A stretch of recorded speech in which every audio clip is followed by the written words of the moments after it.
Girl keeps laughing during Senate hearing. Siya nga.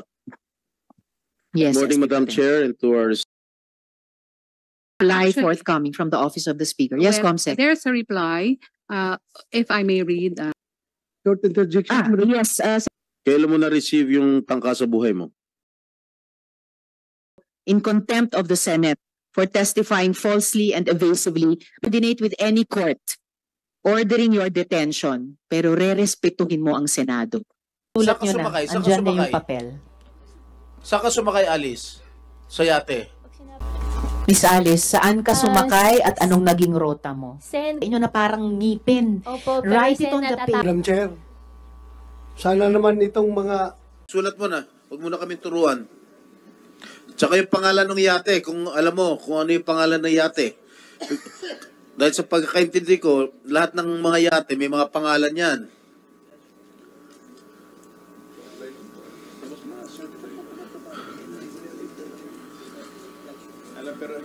Sus, tuturuan pa tayo nito mga ito.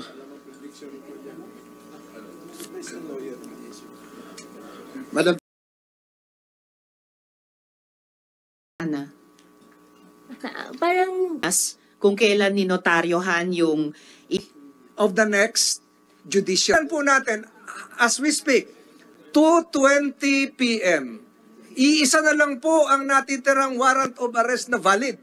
The warrant of arrest coming from the Senate. The Senate of the Philippines. So, sino po ang... fashion shows ay, Diyos ko po, jurisdiction of the Philippines. At ang sabi niya, si Mayor Kalugay ay kaibigan mo daw. Ala at kaibigan. Alam ba ni Mayor na may kinalaman sa detention niya sa ngayon? Madam Chair. So, pong full names ni na Kat at G. Mic nyo please. Ba kayo na iproseso yung pagpapanrald Cruz? Kilala mo ba? Gerald. Alright. At this point, buksan ko na muna. Sandali.